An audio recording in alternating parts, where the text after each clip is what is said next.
つだったのかがよくわからないくらいだ。あとまあこの辺の皮が割れちゃってる。本当だ。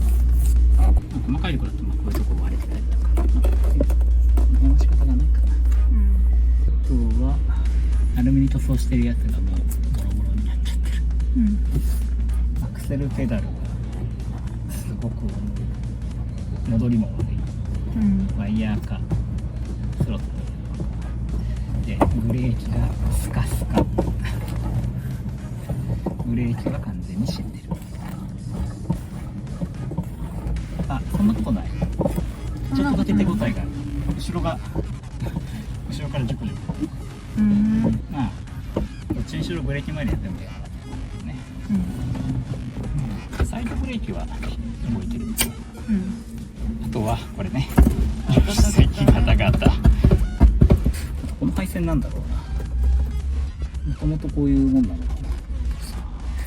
仕上げは純正っぽいんだけど、後付けの配線っぽくはないんだけど、こんなところに配線むき出しにすることはあるかな。かっこいい。なんかちょっとプレデター。いやどっちかっつうとデロリアンじゃない？ここにケーブルを取り出す、なんかケーブルが出るように切り替えてあるようなのがあるから、もともとこういうものなのかもしれないけど、もしかしたら後付けオプションのエアコンとかそういうところかも。あとオーディオないのはまあ丸々と。あと助手席側のこの窓のハンドルがガタガタ。本当だ。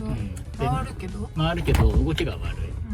ミラーもこれ動かないし、助手席側のこの辺は全部やり直さないと。運転する人には関係ないか。関係ない。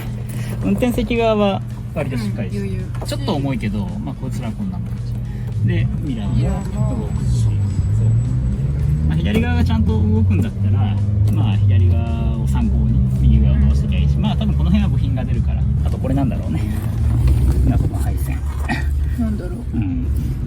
まだ気になるね。カバーが浮いちゃってるね。まあ割れてるわけじゃないから、ここは取り付けをやり直すから。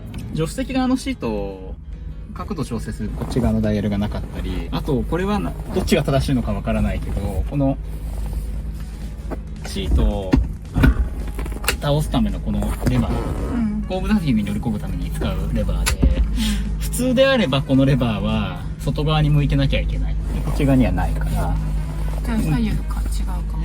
とか左右入れ替わってるのかもしれない。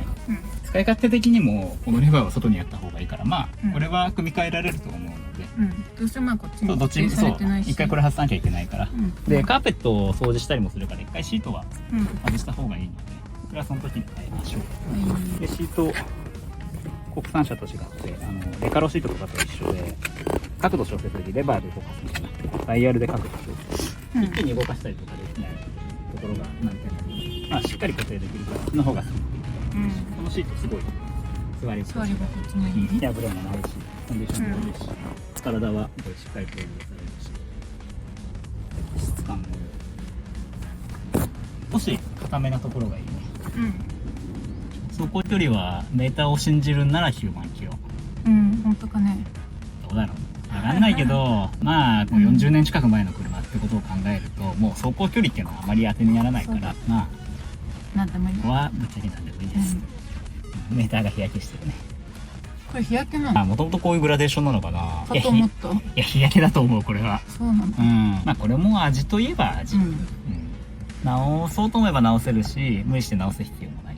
白くぼとかそういうものが一切ないから、この車が今までどういう扱いされてきたのか、来歴が全く分かりません。中はそんぐらい？気にあるのはそんぐらいだけど、まあ実際に物が機能するのかどうかが一番大事だから。エンジンがまずは動かないと。じゃあエンジン、ガソリンを分配するためにここに打つ。なるほど。ホースが。ただホースがね、1本ないんです。